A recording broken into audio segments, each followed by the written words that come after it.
sama tayong magiging sarakli.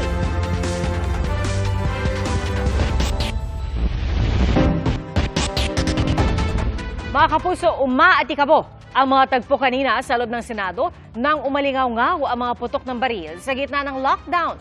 Bago po yan, inanunsyo ng Senate Sergeant-at-Arms na mayroong aarestuhin. At saksi live, si Jamie Santos.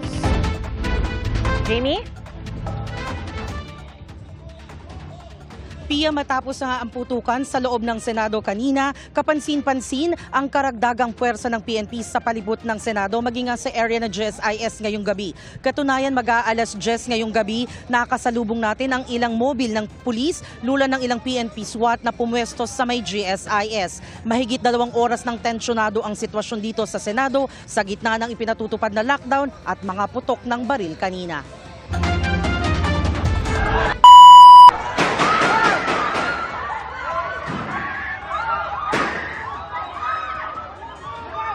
Bago mag-alas 8 ngayong gabi, narinig ang mga putok ng baril sa ikalawang palapag sa loob ng Senado.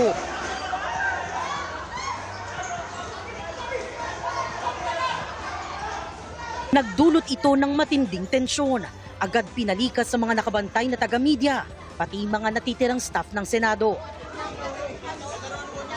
Bago yan, inanunsyo ng Acting Senate Sergeant-at-Arms na si retired Police Major General Mau Aplasca na mayroong aarestuhin. We're going to arrest somebody. Sir, sorry. Sino po, sir? Sino, Please, boss. Space. Please clear the area. Space. Mula sa umiiral na elevated alert level, inilockdown ang gusali ng Senado. Lalo pang hinigpitan ng seguridad at nag-abiso ang USAA o Office of the Senate Sergeant-at-Arms na lumabas na ang mga gustong lumabas. Saka isinara ang roll-up door o mga daanan papasok at palabas ng gusali. Kasunod niyan, namataang naka-full battle gear at nagsuot ng bulletproof vest ang mga taga-USAA. Dumating din ang mga naka-uniforming sundalo. Tinanong si Aplasca kung sino ang aarestuhin, pero hindi siya agad nagbigay ng detalye. Namataan din si Senador Ronald Bato de la Rosa na sumakay sa elevator kasama ang kanyang staff. Bumaba siya muli sa opisina ni Senate President Alar Peter Cayetano. Maya-maya pa,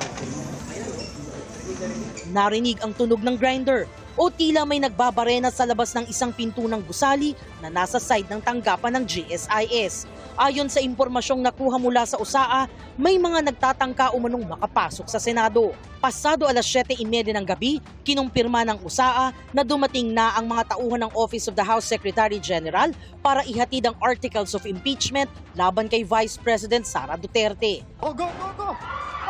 Maya-maya pa ay nangyari na ang putukan.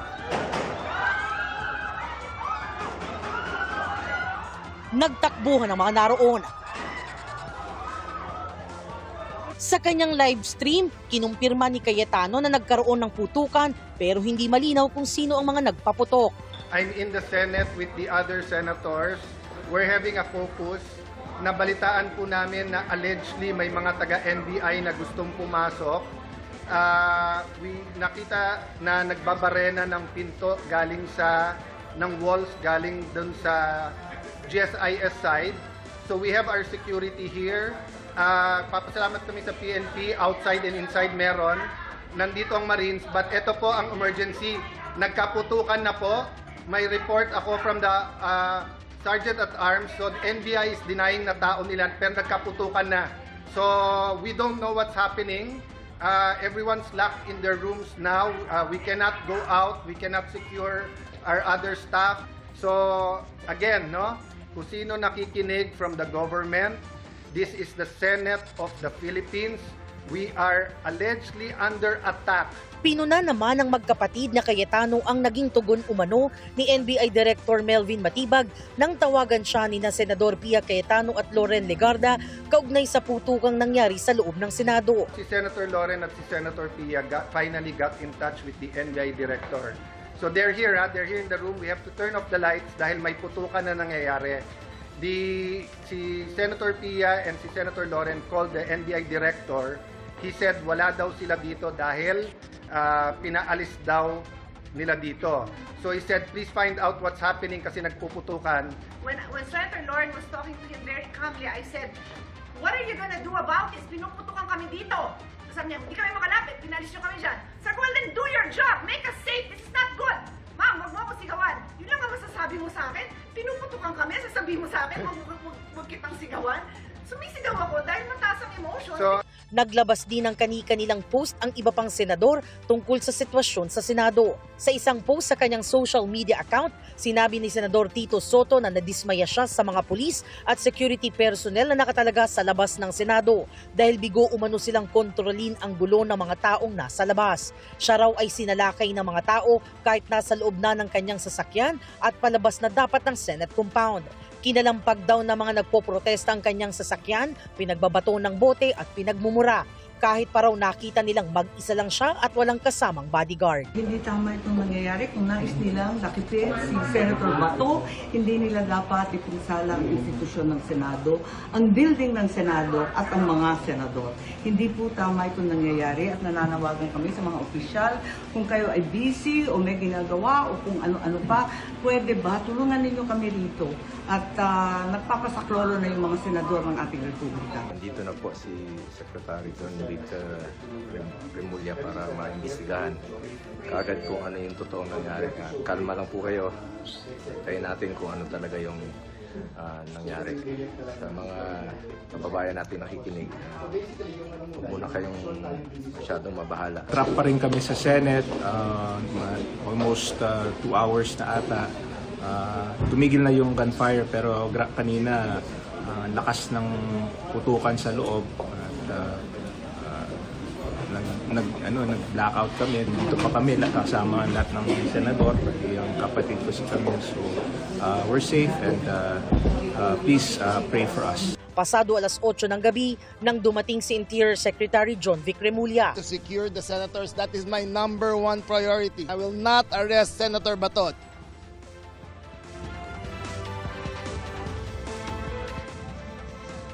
Pia, matapos ang putukan sa loob ng Senado, isang security guard ng GSIS ang lumapit sa kanyang mga kasamahan na nakapwesto sa Gate 2 o Makapagal Gate ng GSIS. Ayon sa kanya, bigla na lamang may nagpaputok sa direksyon ng mga NBI. Hindi naman niya matukoy kung saan eksaktong nagmumula ang mga putok ng baril. Aniya, nasa itaas sa mga NBI agents at tila ang mga ito ang target ng pamamaril na nauwi sa palitan ng putok. May kasama rin umano siyang isang ahente sa ibaba ng bigla na lamang sumiklab ang putukan. Naipit din daw siya kasamang ilang NBI agents sa gitna ng insidente. Samantala, Pia, nagpapatuloy ang programa ng supporters ni Senator Bato de la Rosa dito sa labas ng Senado. Live mula rito sa Senado, ako si Jamie Santos, ang inyong saksi. Jamie, sa mga sandaling ito ba ay nabawasan ba o nadadagdagan ang bilang ng mga taga-suporta ni Senator de la Rosa na nandyan sa labas ng Senado?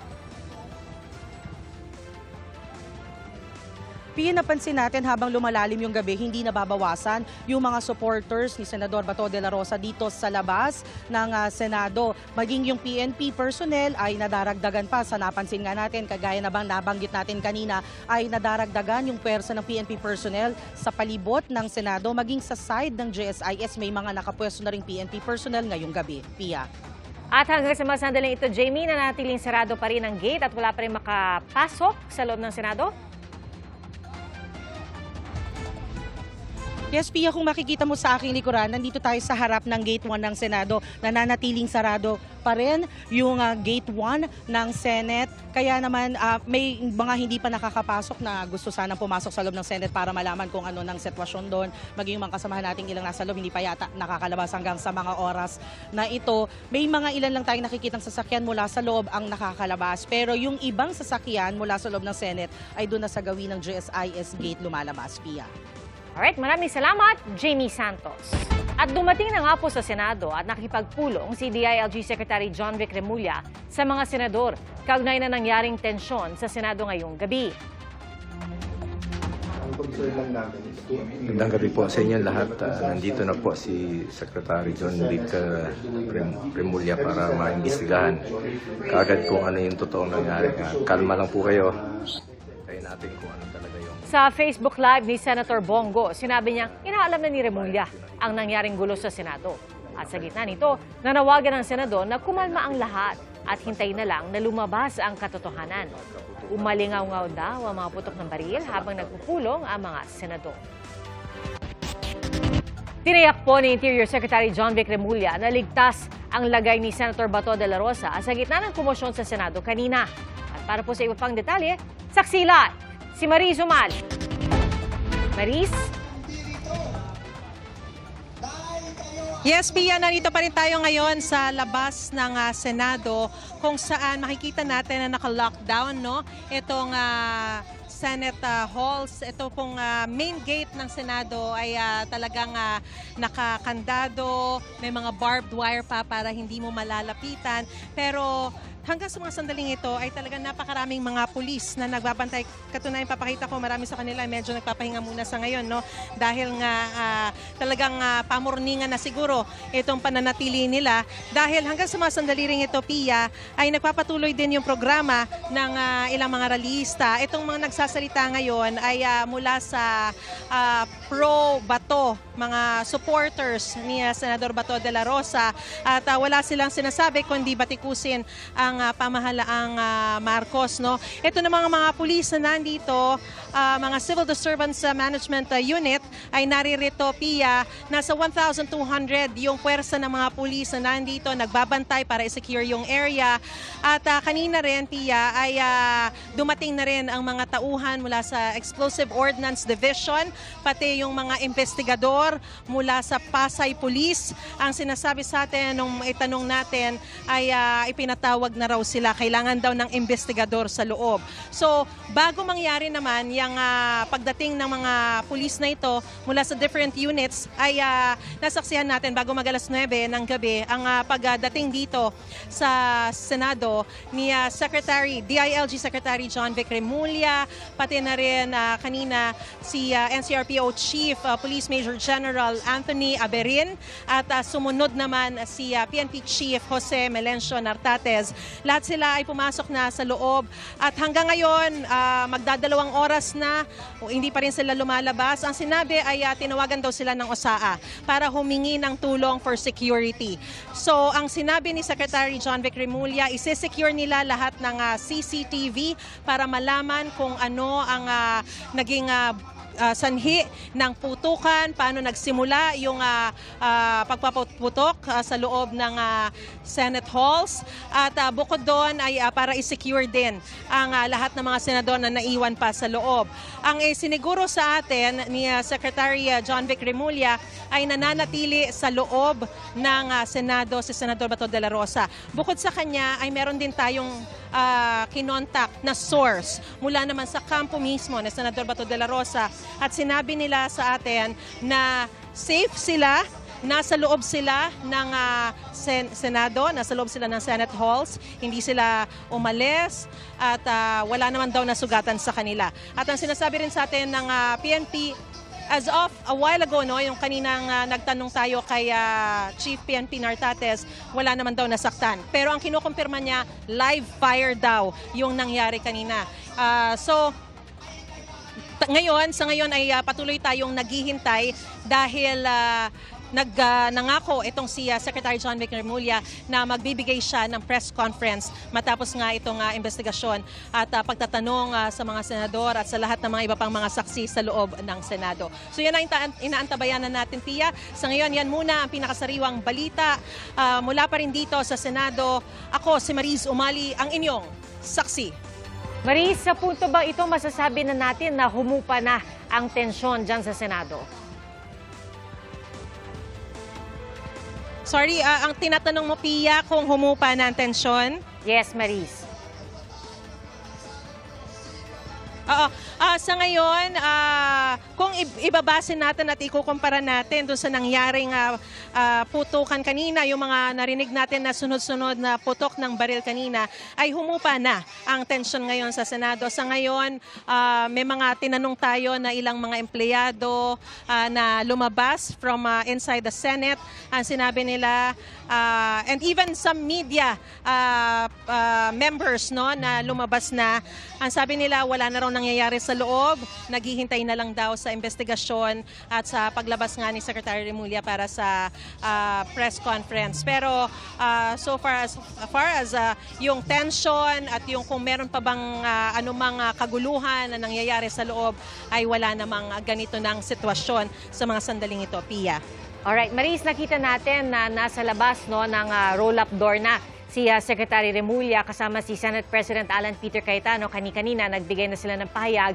Meron ka bang impormasyon, Maris, kung meron pang ibang senador na nananatili sa loob ng Senado or lahat ba, bukod kina Senate President Alan Cayetano at ilan pang mga miyembro ng liderato ng Senado or ng mayorya ay nakaalis na ba o hindi? Alam mo, Pia, wala tayong impormasyon kung sino-sino pa yung nananatili. Although kanina nakita natin yung mga Facebook live nila Senador Amy Marcos, Senador Bongo, Senador Alan Peter Cayetano. Pero bukod doon, wala na tayong impormasyon kung sino. Of course, nandun din si Senator Pia Cayetano, nakita natin. Pero may mga, kanina kasi Pia, may sunod-sunod na mga sasakyan na lumabas. I don't think they're senators, no? Posibleng kasama pa sila sa mga tinatanong ngayon, hinihinga ng mga impormasyon para malaman talaga kung ano yung nangyari kanina.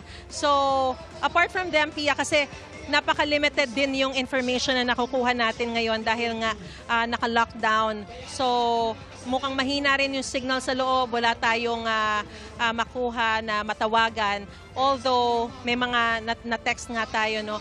Sa ngayon, yun pa lang yung impormasyon na nakukuha natin. At yung iba naman ng mga tinext natin, wala pa nga sumasagot sa ngayon, Pia.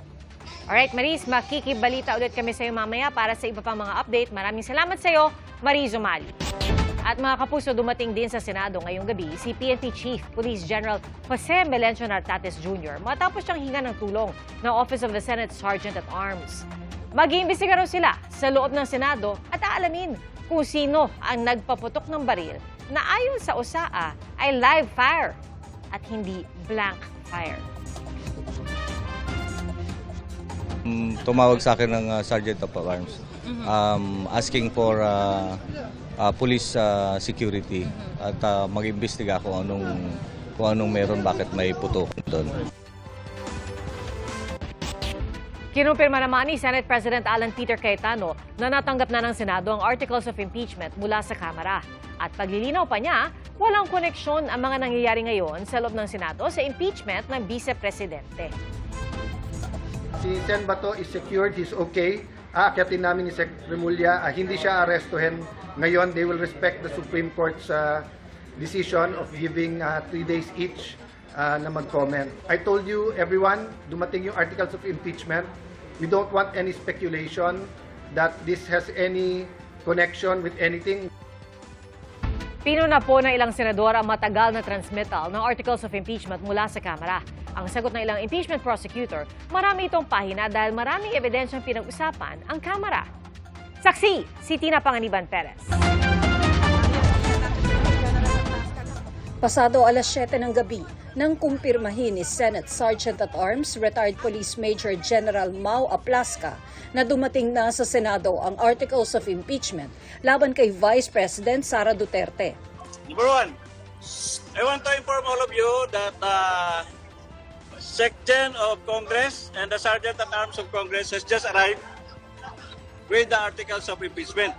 So sana walang mangyayaring gulo dito. Kaya we are maintaining peace and order.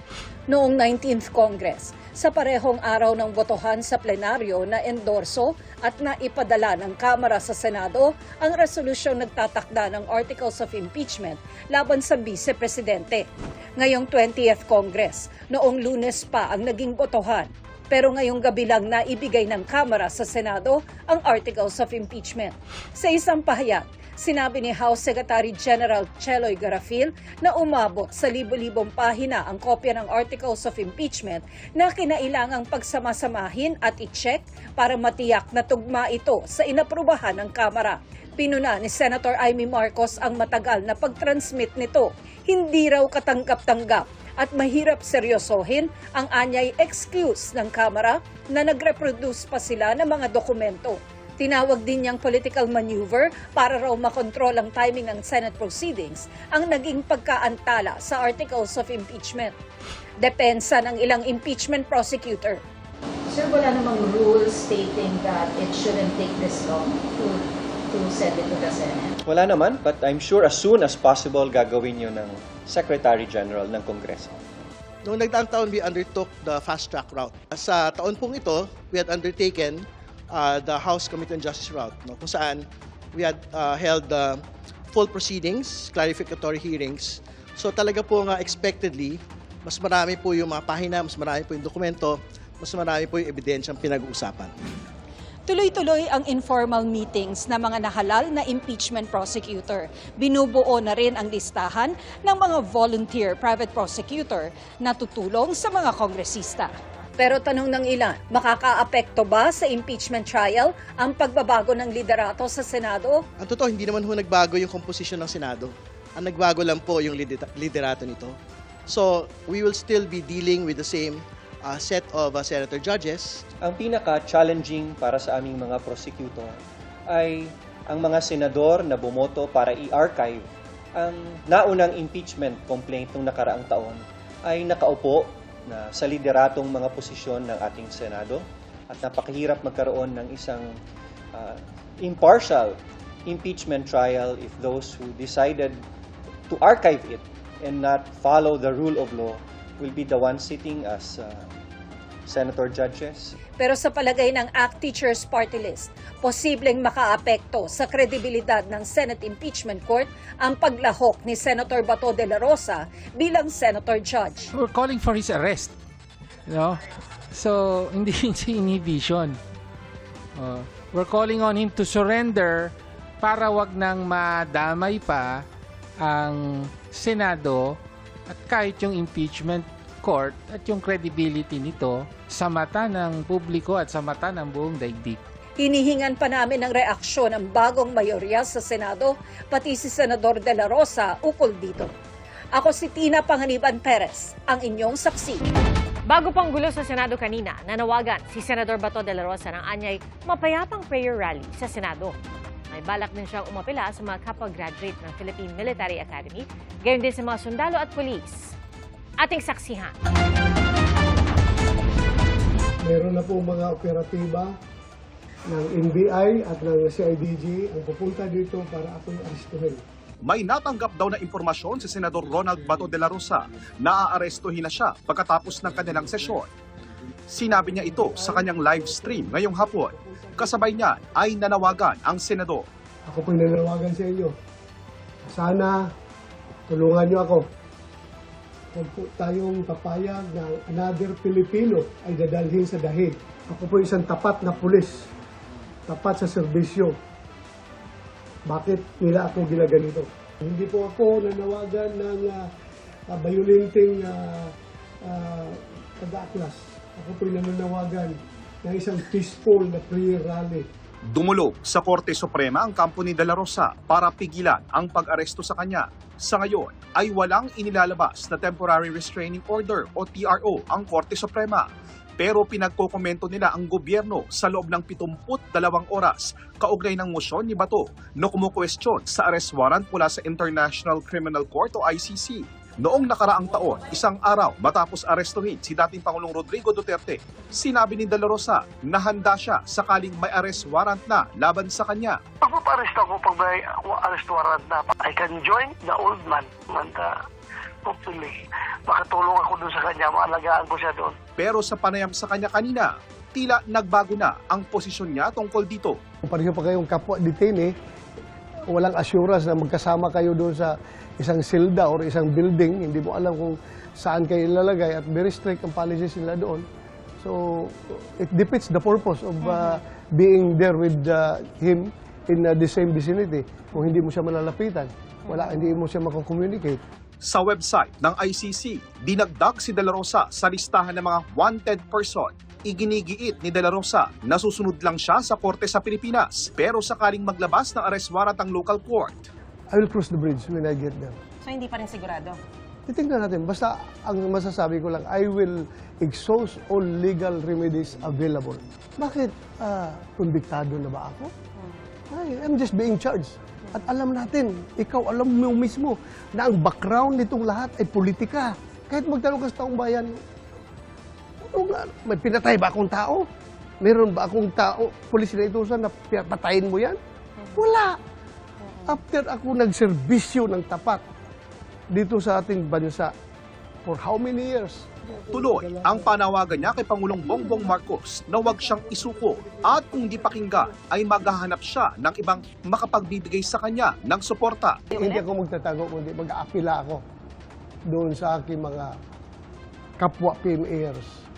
Mag-aapila ako sa mga sundalo ng Armed Forces of the Philippines, sa aking mga mahal na mga kapulisan, sa Philippine National Police at lahat na mga uniform personnel sa ating bansa. TAPS, Kinanta pa niya ang bahagi ng Philippine Military Academy o PMA para idiin ang kanyang punto.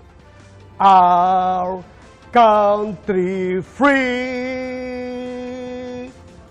Alright. Yun po ang pinakabuod ng aming PMA hymn. Okay. Lahat kami ay ayaw magpa-oppress sa mga dayuhan. Maliwanag sa mga PMAers dito na ini-invoke niya yung alma mater song for personal reasons. Na nagpapa-victim effect siya, hindi naman siya biktima rito. Ang biktima rito, yung mga pinapatay nilang libo-libong Pilipino. Paglilinaw ni De La Rosa, hindi bayolente kundi mapayapang hakbang ang hiling niya sa mga taga-PMA.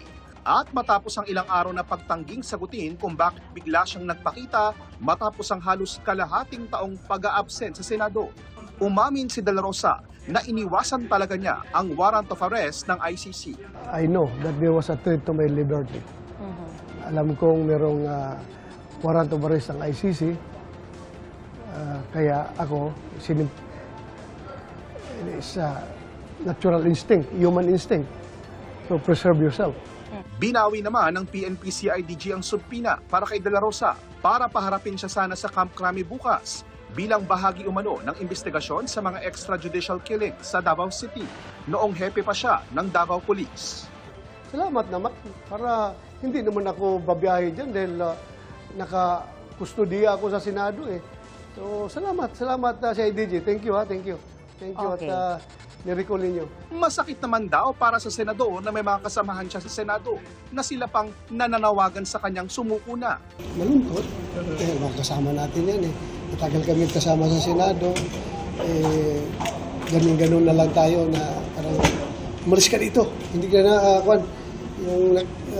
hindi ka namin kailangan, sumurinder ka. 5 senador ang naghain ng proposed Senate Resolution 395 na humihikayat kay De La Rosa na kusa ng sumuko sa tamang otoridad at humanap ng judicial remedies na naaayon sa konstitusyon at sa batas sa gitna ng pagpapaaresto sa kanya ng ICC.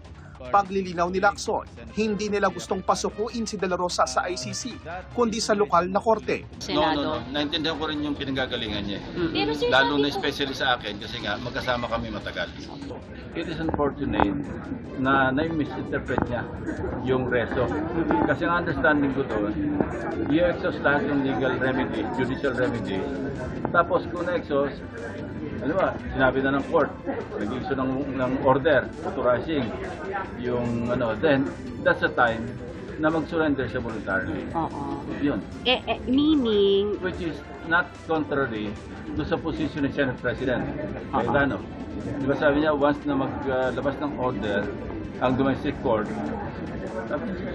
But the surrender you're talking about is to a local court, not to ICC. To local court. Pero paniwala ni De La Rosa, kahit na sa lokal na korte siya sumuko, sa ICC pa rin daw ang bagsak niya. With the present government, saan ka mapapunta niyan after proper authorities? Di ba? With the present government. Yung kay President Duterte nga, hindi nga dumaan ng proper authorities. Diretso sa ICC. Meron pa namang ibang option available. Self-preservation, always. Ako po si JP Soriano, ang inyong saksi. Muling nagkatensyon sa pagitan ni Senator Robin Padilla at Senator Kiko Pangilinan malapit sa Senate Lounge kanina. Sagot naman ni Pangilinan sa plano ni Padilla na mag-hine ng ethics complaint, isampa na niya ito at doon na sa ethics committee pag-usapan. Saksi, si Ian Cruz. Batang alas 4:30 ng hapon na magkumpulan ang mga tao sa Senate Lounge.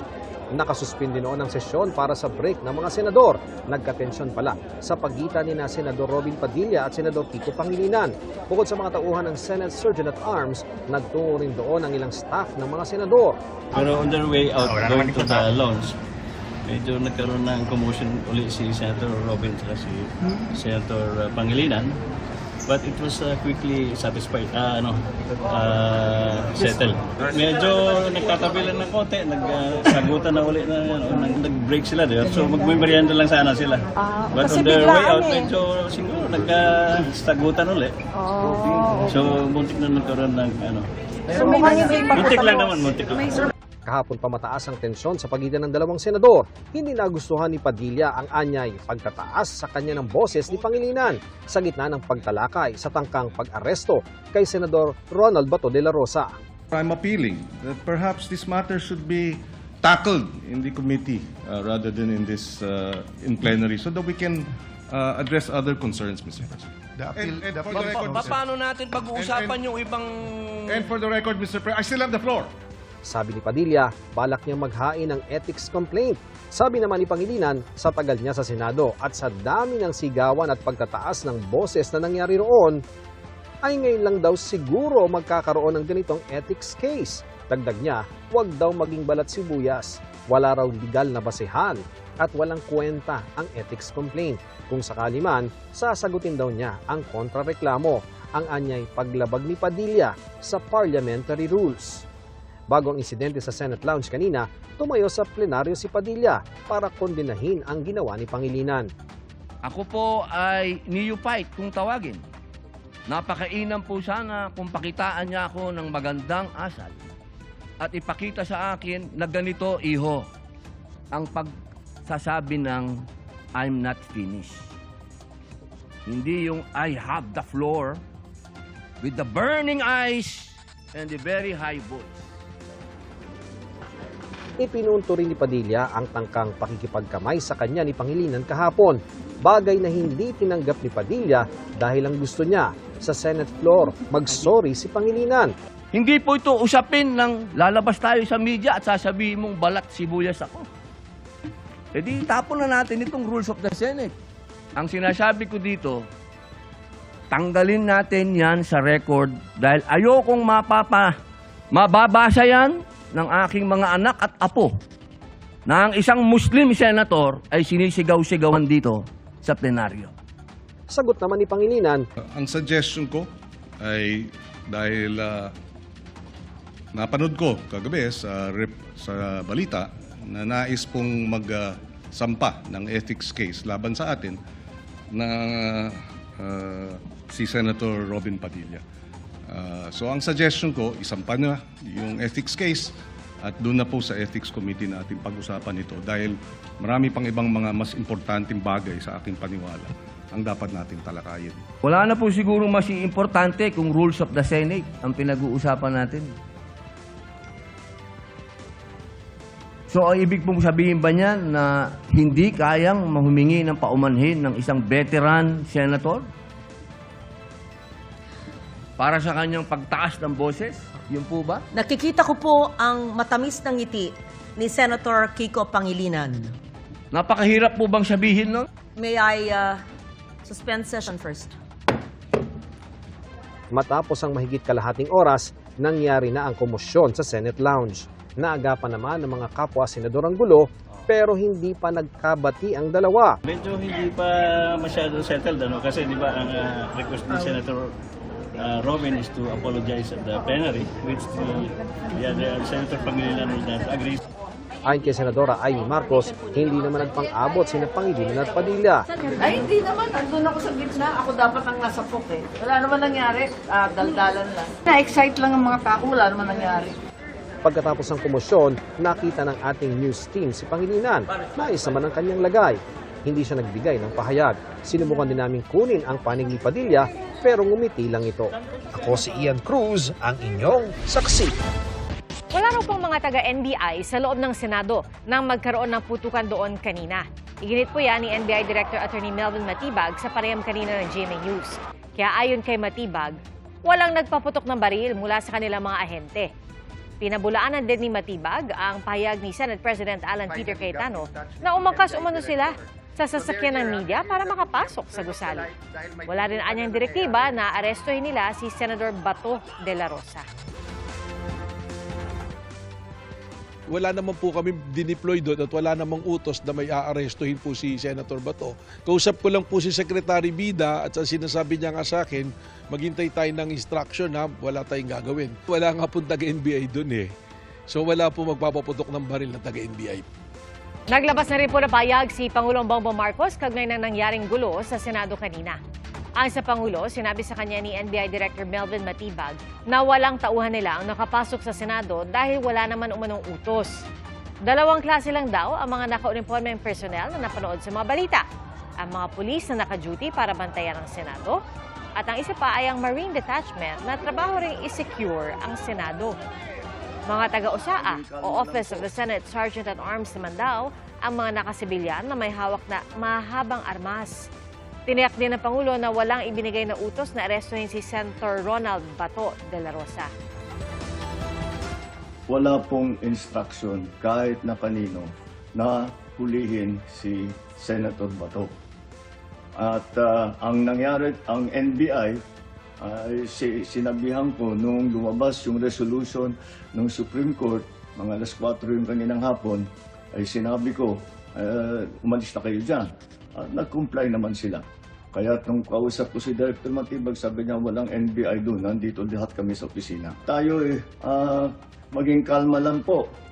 Nakausap ko na si Senate President Alan Cayetano at nag-agree kami. We agree that the thing to do now is to tell our people all to calm down and we will get to the bottom of this. Alamin natin kung sino ang gumawa nitong gulo, mag-iimbestiga, sabay ang Senado at saka ang PNP tungkol dito. At masasabi ko lang at para hindi po mag-alala ang taong bayan, hindi po gobyerno ang gumawa nito. Walang pumasok na tigalabas na sundalo, na militar, na NBI sa Senado. Salamat po sa inyong pagsaksi. Ako po si Pia Arcangel. Ito ang GMA News. Walang kinikilingan, walang pinoprotektahan. Noon at ngayon, serbisyong totoo. Hanggang bukas, sama-sama po tayong magiging saksi!